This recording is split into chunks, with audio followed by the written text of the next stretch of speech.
Hello दोस्तों, कैसे हैं आप सब लोग। तो दोस्तों हम स्टार्ट करने वाले हैं अपना साइंस का प्रैक्टिस सेट, जो कि प्रीवियस ईयर का सेट है। और आज ये जो सेट है वो 6/2/2023 का है। आपको इसकी पीडीएफ जो है हमारे टेलीग्राम पे मिल जाएगी। उसका लिंक जो है डिस्क्रिप्शन बॉक्स में है, आप वहाँ से जा कर के इसको डाउनलोड कर सकते हैं। तो आइए देखते हैं क्या है पहला क्वेश्चन है, एक्स कोई पौधा है जो स्वपोषी के साथ साथ विषमपोषी भी है। एक्स क्या हो सकता है? पहला घटपर्णी पिचर पादप, दूसरा शैवाल, तीसरा अमरबेल, कसकुटा या चौथा कवक। तो इसमें जो है हमारा ऑप्शन ए करेक्ट हो जाएगा। ए क्यों करेक्ट होगा? क्योंकि एक मिनट गाइस, क्योंकि यहाँ पे हमसे स्वपोषी और विषमपोषी पूछा है। और ये घटपर्णी जो है ये एक तरह से कीट भक्षी पौधा होता है, जो स्वपोषी भी होता है और कभी कभी विषमपोषी भी होता है।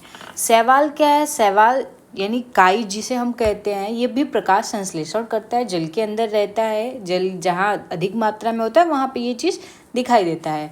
अमरबेल क्या है? ये जो है दूसरे पेड़ों के ऊपर चढ़ता है और उनके ऊपर से होता है। यह स्वपोषी नहीं होता है, ये दूसरों के ऊपर निर्भर करता है। आगे है कवक, फंगी। ये क्या होते हैं? ये सड़े गले पौधे, जैसे ब्रेड है, ब्रेड ज़्यादा दिन रख दो तो उसमें फफूंदी लग जाती है, तो ये एक प्रकार का क्या होता है? फंगी ही होता है। आते हैं अगले क्वेश्चन की तरफ। अगला क्वेश्चन है, आपको 3 परखनलियों में गुलाबी रंग का गुड़हल के पुष्प का विलयन दिया गया है। आप पहली परखनली में ए की 2 बूंद डालते हैं और उसका गहरा गुलाबी रंग हो जाता है। दूसरी परखनली में विलयन बी की बूंद डालते हैं, किसी तरह का परिवर्तन नहीं होता है। आप तीसरी परखनली में विलयन सी की बूंदें डालते हैं तो हरा रंग हो जाता है।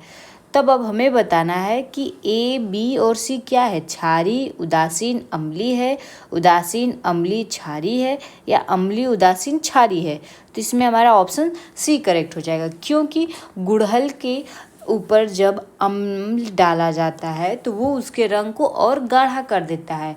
और जो उदासीन है, जो नेचुरल होता है, वो लवर जिसे हम कहते हैं, वो उदासीन होता है, वो कोई अभिक्रिया नहीं करता है। तो ऑप्शन बी जो है वो कोई अभिक्रिया नहीं कर रहा है।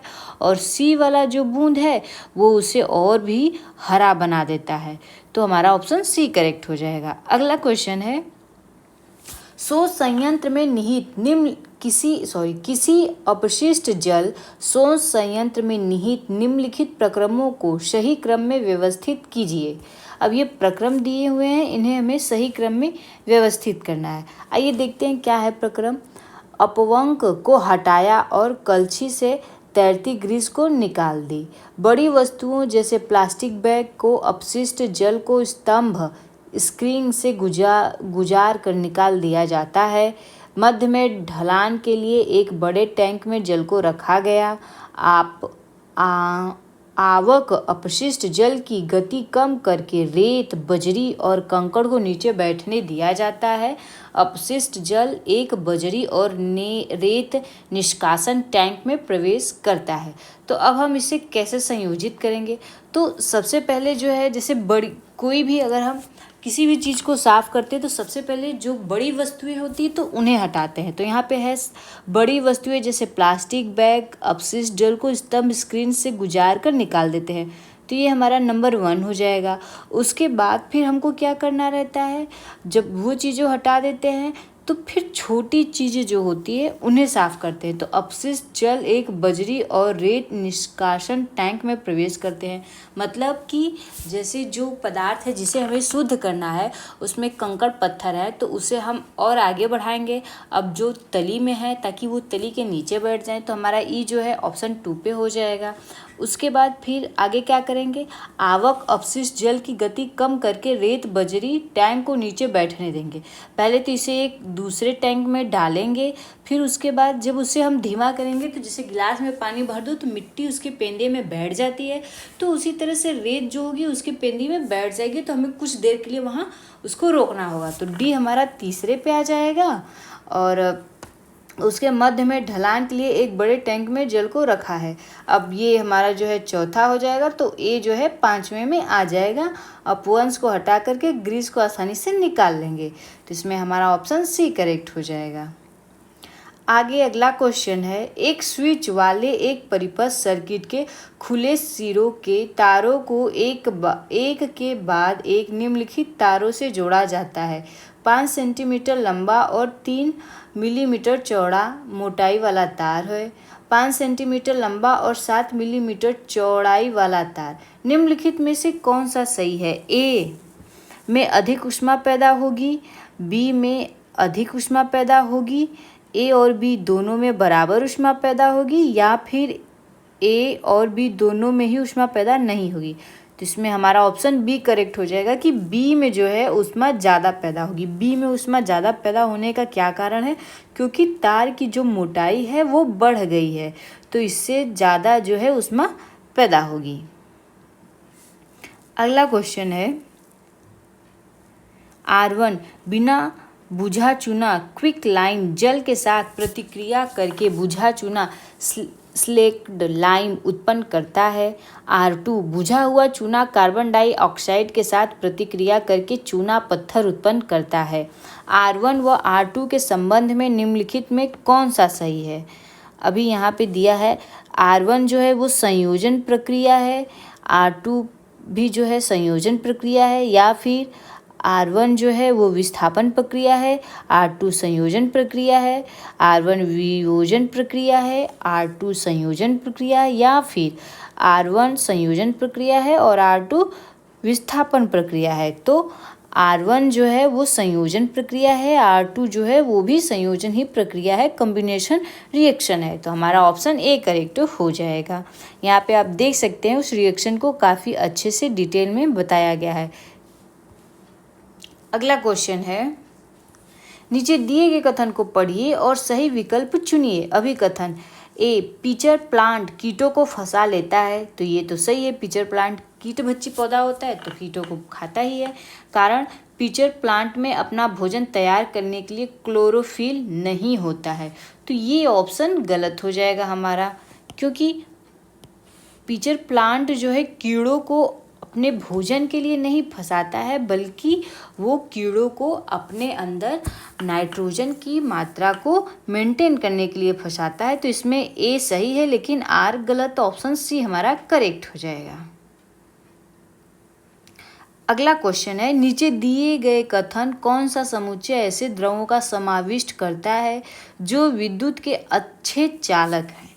नींबू का रस, वनस्पति तेल, टोटी का जल, आसू जल, शैम्पू, सिरका।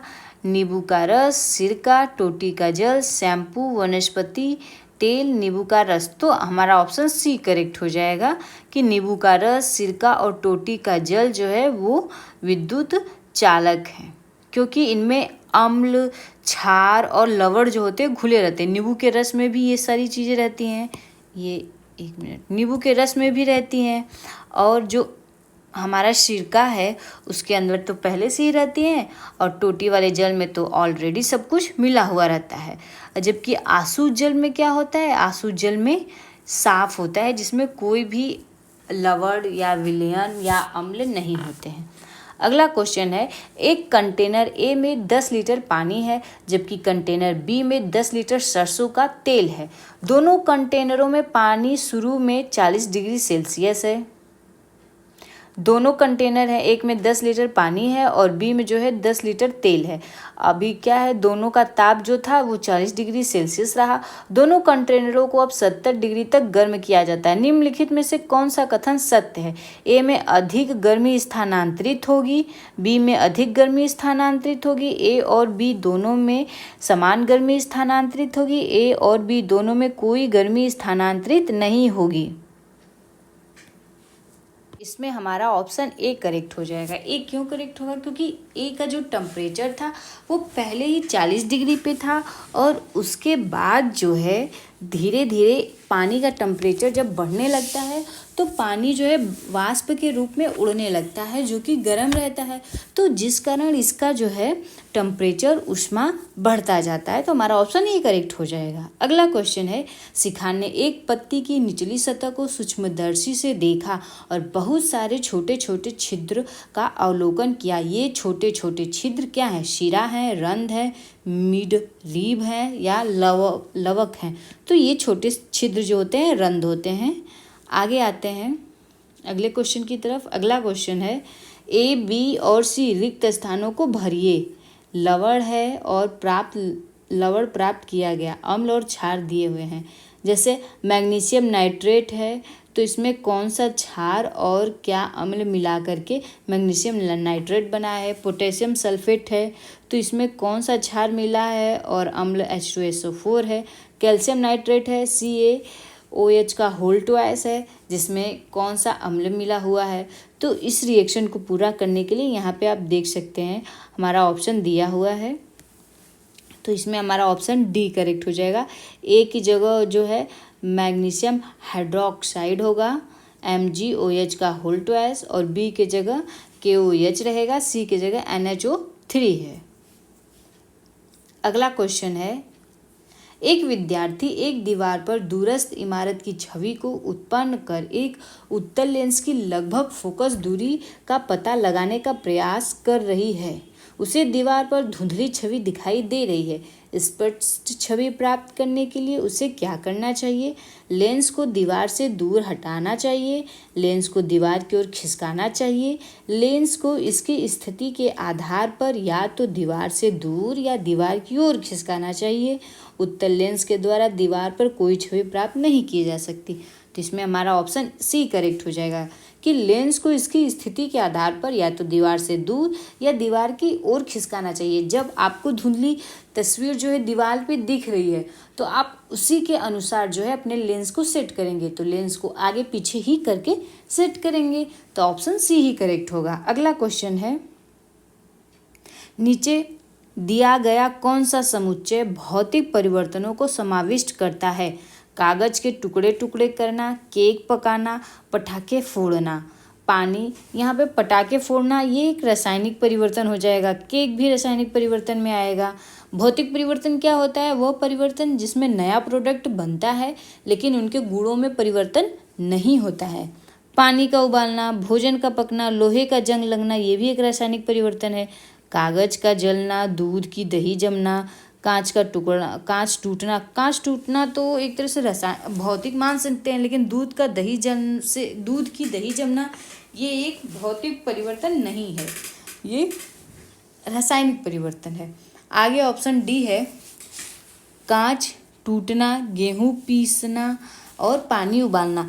पानी उबालेंगे तो पानी के गुण में कोई परिवर्तन नहीं होगा। गेहूं को पीस देंगे तो उसका आटा बन जाएगा, लेकिन उसके गुण में परिवर्तन नहीं होगा। कांच टूट जाएगा लेकिन रहेगा तो कांच ही ना, कोई नया प्रोडक्ट तो नहीं बनेगा, उसके गुण में कोई परिवर्तन नहीं होगा। तो हमारा ऑप्शन डी करेक्ट हो जाएगा। अगला क्वेश्चन है, एक लड़की एक धन आवेशित छड़ और एक ऋण आवेशित छड़ को एक एक करके एक नल से टपकती जल की महीन धारा के नजदीक लाई। किस दिशा में जल की धारा मुड़ेगी? धन आवेशित छड़ की ओर और ऋण आवेशित छड़ से दूर, धन आवेशित छड़ की ओर और ऋण आवेशित छड़ दोनों की ओर। तो यही हमारा ऑप्शन बी ही करेक्ट होगा। बी क्यों करेक्ट होगा? क्योंकि पानी में जो है बहुत सारे लवण घुले हुए रहते हैं, तो इस कारण से जो है वो धन आवेशित छड़ के पास आने के कारण उसकी तरफ आकर्षित होगी, मुड़ेगी, और ऋण आवेशित छड़ आने के कारण उसके भी तरफ मुड़ेगी। तो ऑप्शन बी करेक्ट होगा। अगला क्वेश्चन है, रेवा कार चलाकर अपने ऑफिस से अपने घर जा रही है। 22 किमी दूरी वह 10 मिनट में तय की। 22 किमी की नहीं, फिर समय से पढ़ते हैं। रेवा कार चलाकर अपने ऑफिस से अपने घर जा रही है जो 22 किलोमीटर दूर है। वह 10 मिनट तक 48 मीटर पर हावर की चालन से गमन करती है। वह कुछ वस्तुएं खरीदने के लिए 15 मिनट के लिए बाजार में रुकती है। इसके पश्चात वह अपनी यात्रा 56 किलोमीटर पर हावर की चाल से फिर प्रारंभ करती है। उसकी समस्त यात्रा की औसत चाल बतानी है। तो अब आप यहाँ पे देखिए, उसकी ऑफिस से घर की दूरी 22 किलोमीटर है और फार्मूला होता है चाल बराबर दूरी बटे के समय। चाल उसका जो है 48 है, 48 के स्पीड से वो चल रही है। दूरी जो है 22 किलोमीटर है। तो यहाँ पे दूरी हम निकालेंगे तो दूरी बराबर कितना होगा, 48 गुणे 10 बटे के 60। ये 10 क्या है, वो 10 मिनट जो बीच में वो रुकी है। यहाँ पे आप देखिए, यहाँ पे 10 मिनट जो है वो रुकी है। 48 उसकी चाल है। तब यहाँ पे 48 गुणे 10 बटे के 60 कर देंगे तो यहाँ पे 8 किलोमीटर पर आवर। ये 60 से हम डिवाइड क्यों कर रहे हैं, क्योंकि ये मिनट में है तो इसे घंटे में बदलने के लिए 60 से हम डिवाइड कर रहे हैं। अब T2 निकालते हैं तो 14 बटे के 56 यहाँ पे है, यानी 1 बटे के 4 हावर्स है। तो 22 में से 8 घटा देते हैं तो 14 किलोमीटर आ जाता है।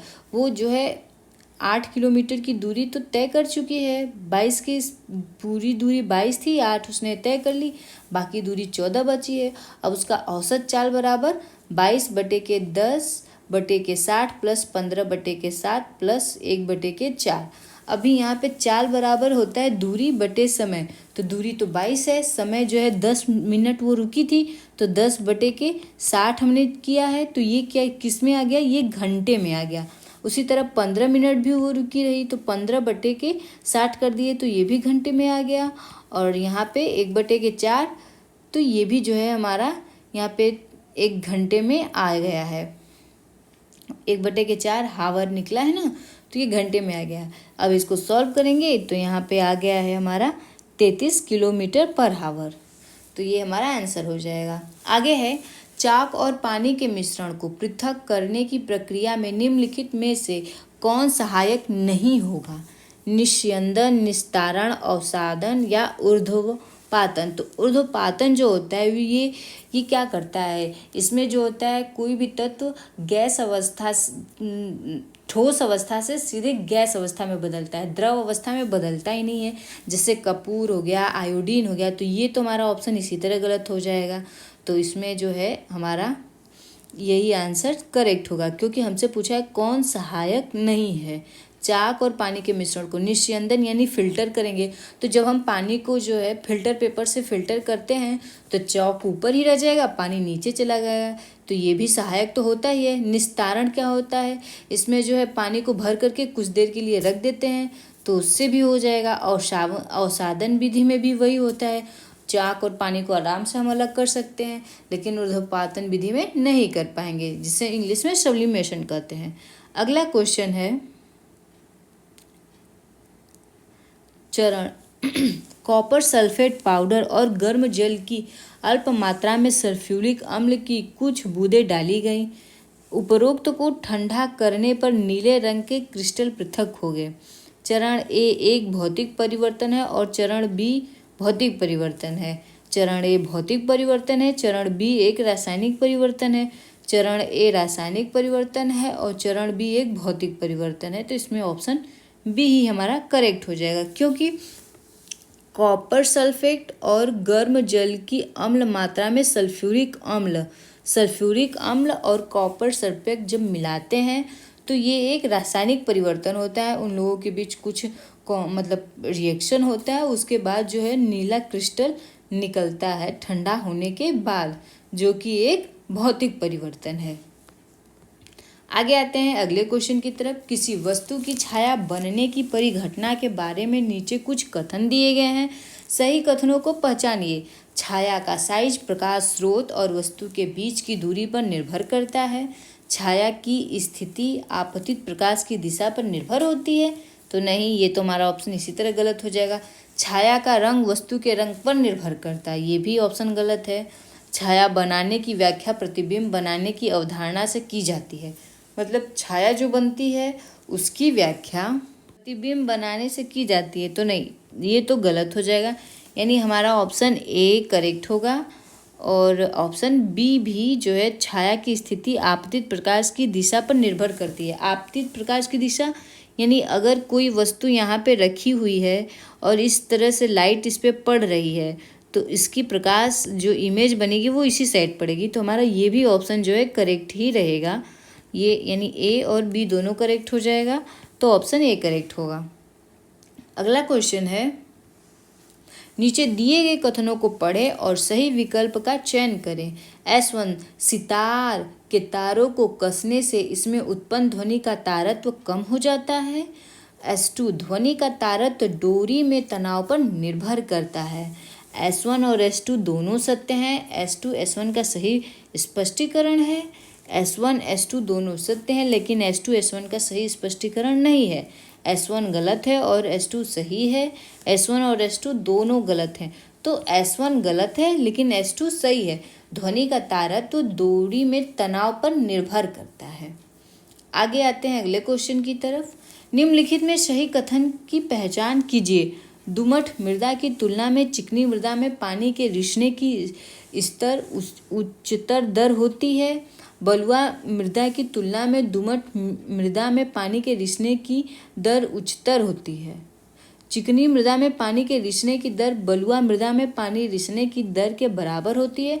बलुआ मृदा में पानी के रिसने की दर चिकनी मृदा में पानी के रिसने की दर से उच्चतर होती है। इसमें कौन सा ऑप्शन जो है सही है? इसमें ऑप्शन डी हो जाएगा। बलुआ मृदा में पानी के रिसने की दर चिकनी मृदा में पानी रिसने की दर से उच्चतर होती है, क्योंकि एक तरफ बालू एक मिट्टी है जो जिसमें बालू की मात्रा ज़्यादा है और एक बारीक चिकनी मिट्टी है, तो ज़्यादा जो पानी है बलुआ मिट्टी सोखता है कंपेयर टू चिकनी मिट्टी के, लेकिन पानी वाष्पित भी जो है बलुआ मिट्टी से ज़्यादा होता है कंपेयर टू चिकनी मिट्टी के। आते हैं अगले क्वेश्चन की तरफ। अगला क्वेश्चन है, एक शिक्षक ने तांबे के तार के एक लंबे टुकड़े को एक लोहे की कील पर कुंडली के रूप में लपेटा। परिपथ पूर्ण करने के लिए तार के खुले सिरे को स्विच के रास्ते एक सेल से जोड़ा गया। स्विच बंद करने पर क्या होगा? लोहे की कील एक स्थायी चुंबक की तरह व्यवहार करेगी। लोहे की कील एक फ्यूज की तरह व्यवहार करेगी। लोहे की कील एक अस्थायी चुंबक की तरह व्यवहार करेगी। तो हाँ, ऑप्शन हमारा सी करेक्ट हो जाएगा। लोहे की कील एक अस्थायी चुंबक की तरह व्यवहार करेगी। अस्थायी चुंबक की तरह क्यों व्यवहार करेगी?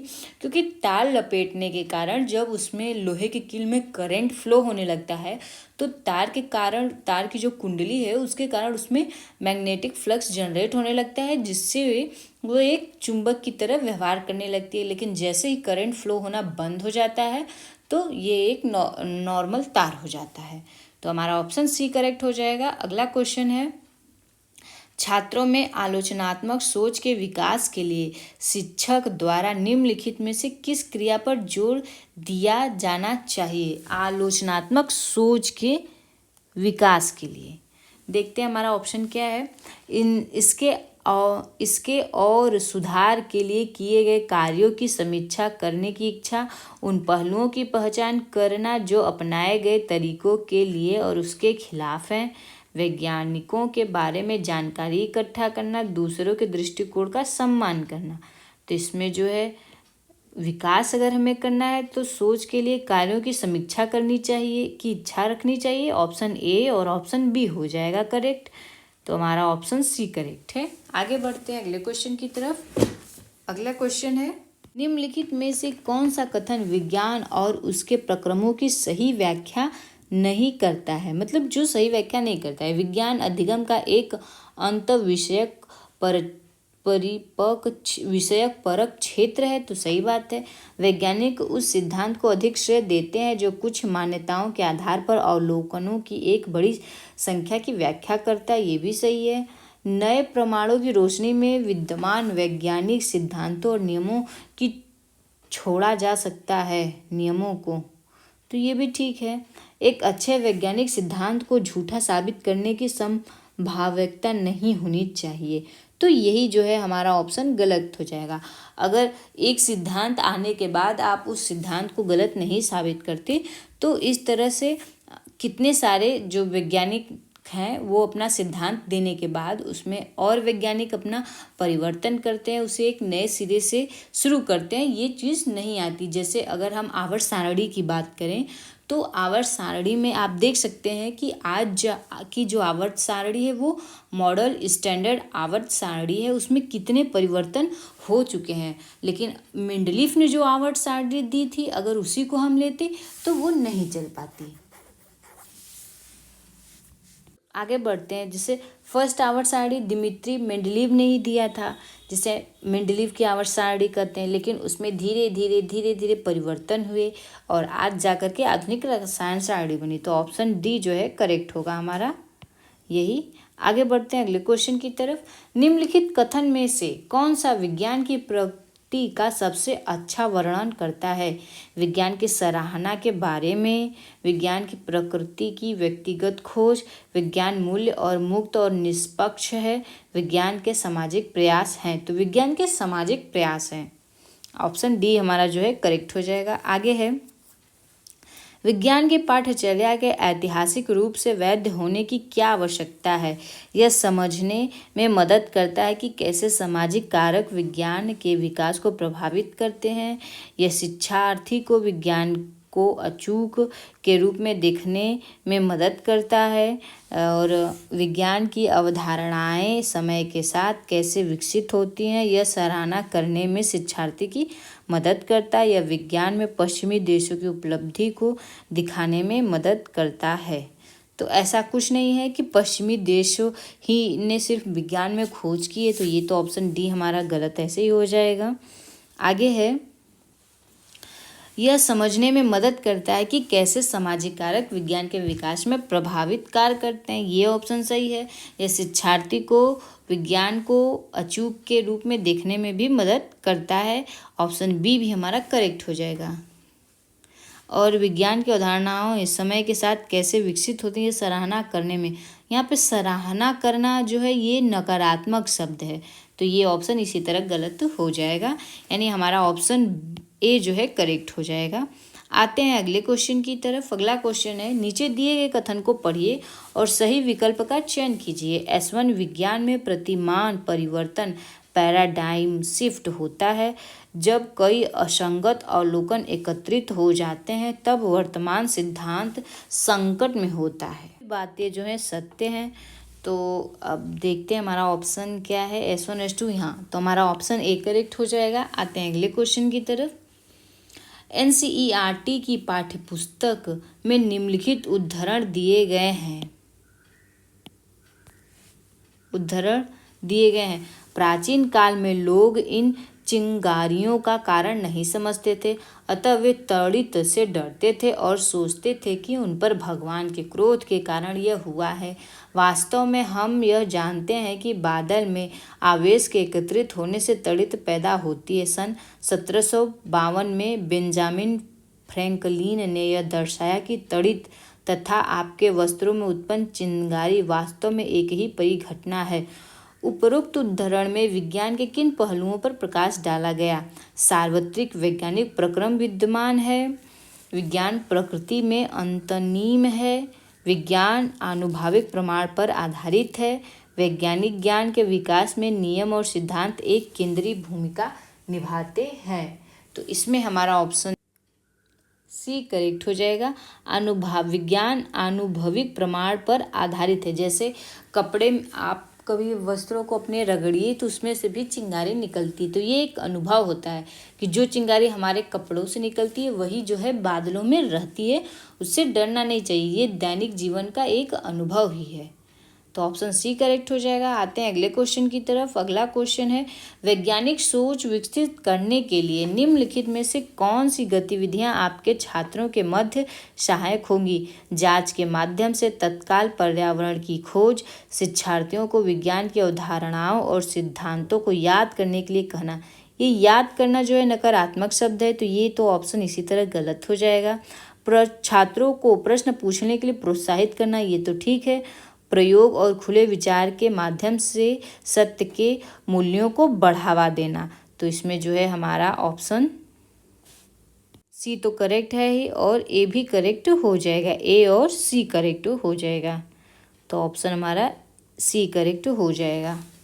आते हैं अगले क्वेश्चन की तरफ। अगला क्वेश्चन है, आप कक्षा में लोहे पर जंग लगना की चर्चा कर रहे हैं। आप विद्यार्थियों से कहते हैं कि लोहे की कील पर जंग लगने के लिए आर्द्र वायु आवश्यक है। आपका एक विद्यार्थी पूछता है कि क्या लोहे की कील को उबलते जल में रखने पर उस पर जंग लगेगा। इसके उस प्रश्न पर आप किस प्रकार उत्तर देंगे। उस विद्यार्थी को सहपाठियों के संग प्रश्न पर चर्चा करने को और उत्तर ज्ञात करने के लिए कहेंगे।